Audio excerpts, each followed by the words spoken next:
দর্শক, বাংলাদেশ প্রতিদিন official Facebook page লাইভে আপনাদেরকে স্বাগত জানাচ্ছি। আপনাদেরকে সরাসরি যুক্ত করছে রাজধানীর বেইলি রোড এলাকা থেকে, এবং এই মুহূর্তে আমরা রয়েছি ক্যাপিটাল সিরাজি সেন্টারের ঠিক সামনে, এবং এই ভবনে কিন্তু আজকে সন্ধ্যার পরই অর্থাৎ 6টা 58 কিন্তু এই ভবনটির বেসমেন্টে কিন্তু অগ্নিসংযোগের ঘটনা ঘটে, এবং সব এখন 7টা 47 পর্যন্ত খুব বেশি বেগ পেতে হয় ফায়ার সার্ভিস কর্তৃপক্ষকে। এবং ফায়ার সার্ভিসের পক্ষ থেকে যেটি বলা হয়েছে যে 6টা 58 তাদের কাছে খবর যাওয়ার সাথে সাথে তারা এখানে 6টি ইউনিট একসাথে চলে আসে, এবং ধাপে ধাপে পরবর্তীতে আরও একটি করে 3টি ইউনিট আসে, অর্থাৎ মোট 9টি ইউনিট এখানে ফায়ার সার্ভিসের মোট 9টি ইউনিট কাজ করেছে। এবং তেমন কোনো ক্ষয়ক্ষতি, কী পরিমাণ ক্ষয়ক্ষতি হয়েছে এটি ফায়ার সার্ভিস আমাদের নিশ্চিত করেনি, এবং যে কিন্তু ধারণা করা হচ্ছে যে শর্ট সার্কিটের কারণে সংযোগের ঘটনাটি ঘটতে পারে। এবং এই মুহূর্তে কিন্তু আমরা যেটি দেখছি যে এই মার্কেটের ভিতরে আসলে যাদের দোকানপাট রয়েছে সেই যাদের দোকান রয়েছে মালিকরা কিন্তু ভিড়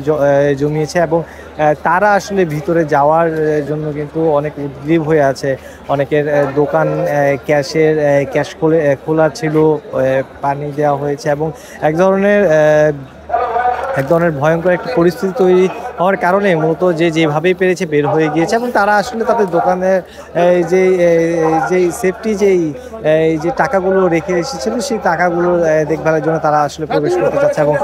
সেনাবাহিনী তাদেরকে প্রথম দিকে তাদেরকে সুশৃঙ্খলভাবে ভিতরে প্রবেশ করার কথা বলছেন, এবং পরবর্তীতে তাদেরকে সিরিয়ালি লাইন ধরিয়ে দাঁড় করিয়ে কিন্তু আসলে একজন করে দোকানের সঠিক তথ্য দিতে পারলে তাদেরকে ভিতরে প্রবেশ করার অনুমতি কিন্তু আসলে দিচ্ছেন। এবং এই মুহূর্তে কিন্তু এই ভবনে এখন পর্যন্ত বিদ্যুতের সংযোগ দেওয়া হয় না, এবং যখন এখানে ঘটনাটি ঘটে কিন্তু পুরো এলাকা জুড়েই বিদ্যুতের লাইন কিন্তু বন্ধ করে দেওয়া হয়, এবং পরবর্তীতে কিন্তু ধীরে ধীরে এখানে ঘটনাটি নিয়ন্ত্রণে চলে আসলে কিন্তু পরবর্তীতে সকল বিল্ডিং, আশেপাশে যে বিল্ডিংগুলো রয়েছে সকল বিল্ডিংয়ে কিন্তু বিদ্যুতের সংযোগ কিন্তু ফের দিয়ে দেওয়া হয়। এবং সব মিলিয়ে কিন্তু এখন অনেক মানুষের চাপ কমেছে, উৎসুক জনতার চাপও কিন্তু এখন অনেকটাই কমেছে। এবং প্রথম দিকে ফায়ার সার্ভিস থেকে কাজ করার সময় অনেক বেগ পেতে হয়েছিল উৎসুক জনতার ভিড়ের কারণে, এবং সেই সময় কিন্তু সেনাবাহিনী, র্যাব, পুলিশ সম্মিলিতভাবে কিন্তু এই বিষয়টিতে কাজ করেছে। এখানে সিরিয়াল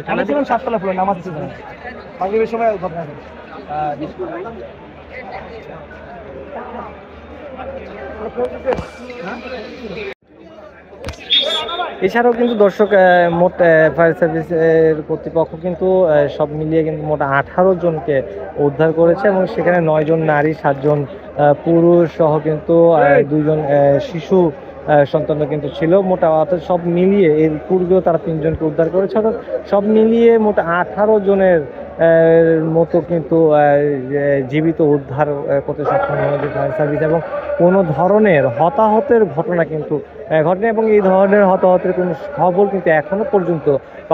পাওয়া যায়নি। দর্শক, এই ছিল বেইলি রোড থেকে সর্বশেষ অগ্নিকাণ্ডের সর্বশেষ খবর।